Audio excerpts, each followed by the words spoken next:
आप देख रहे हैं प्राइम टीवी, सच साहस सरोकार। नमस्कार, आप देख रहे हैं प्राइम टीवी और मैं हूं आपके साथ मुस्कान अजमानी। तो इस वक्त पूरे देश भर में चुनावी माहौल देखने को मिल रहा है।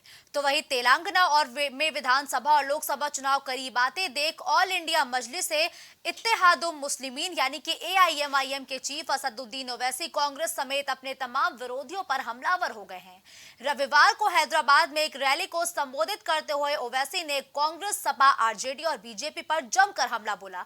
क्या है इस बयान का मकसद? क्यों असदुद्दीन ओवैसी इस तरह से बयान देते हैं और क्यों इस तरीके से विपक्षी दलों पर हमलावर है, ये रिपोर्ट देखिए। भाईजान का क्या है चुनावी प्लान? विरोधियों पर क्यों दिए तल्ख बयान? सपा, कांग्रेस, RJD से ओवैसी आखिर क्यों है परेशान? राहुल को चैलेंज, PM को क्या दिया सुझाव? AIMIM चीफ असदुद्दीन ओवैसी अपने विवादित बयान और अपने अंदाज को लेकर हमेशा सुर्खियों में रहते हैं। चुनावी समर में तो उनका अंदाज और भी जुदा हो जाता है।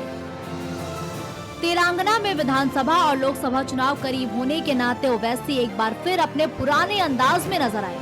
हैदराबाद की एक चुनावी रैली में उन्होंने लोकसभा में BJP सांसद रमेश बिधूड़ी द्वारा BSP के मुस्लिम सांसद को अपशब्द कहे जाने का मामला भी उठाया और मुसलमानों को चिताते हुए संसद में मुस्लिम की लिंचिंग तक की संभावना व्यक्त कर डाली। याद रखो मेरी इस बात को, एक दिन आएगा जब भारत की पार्लियामेंट में किसी मुसलमान का मॉब लिंचिंग हो जाएगा।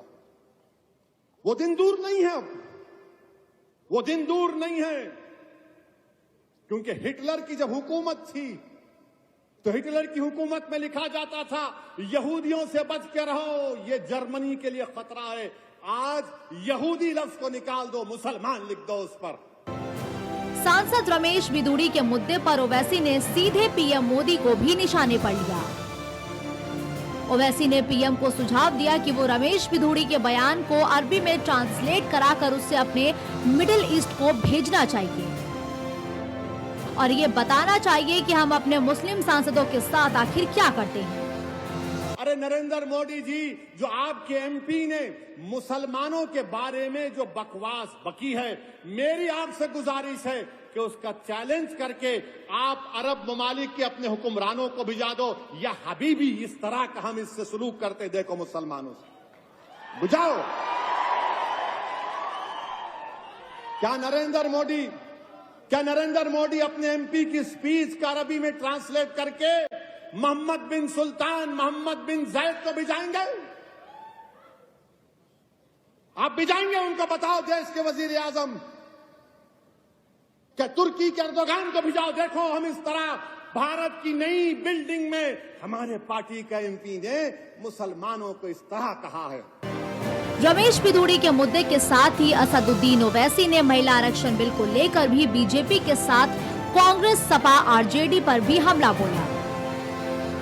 आपको बता दें कि ओवैसी ने लोकसभा में महिला आरक्षण बिल के खिलाफ वोट दिया था। उन्होंने इसकी वजह बताई कि उन्होंने क्यों महिला आरक्षण बिल के खिलाफ वोट दिया और साथ इसका समर्थन करने वाले सभी दलों को भी निशाने पर लिया। जब कांग्रेसियों ने कहा, जब सबने कहा कि 450 लोग, सुनो, 450 लोग तुम्हारे खिलाफ हैं, मैंने कहा सुनो कांग्रेसियों, मैंने पूरे भारत को पैगाम दे दिया कि कांग्रेस और BJP मिले हुए हैं, समाजवादी और कांग्रेस मिले हुए हैं। मैंने बता दिया कि मैं खड़ा हूं मोदी के खिलाफ और तुम मिले हुए हो। सपा समेत तमाम मुस्लिमों की राजनीति करने वाली पार्टियों के साथ ओवैसी कांग्रेस पर सबसे ज्यादा हमलावर रहे। उनके निशाने पर राहुल गांधी भी रहे।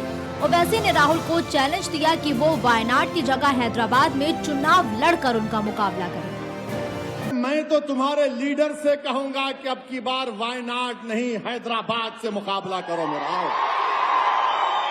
मैं चैलेंज कर रहा हूं, वायनाड क्यों आओ, हैदराबाद को आओ, 2 हाथ हम आजमा लेंगे, पंजा आजमा लेंगे, आ जाओ। कहा वायनाड जाते प्यारे, लाओ। बड़े बड़ी बड़ी बातें करते हो, बड़ी बड़ी बातें करते हो। अरे बात क्यों करते? आओ जमीन पर आओ, मुकाबला करेंगे।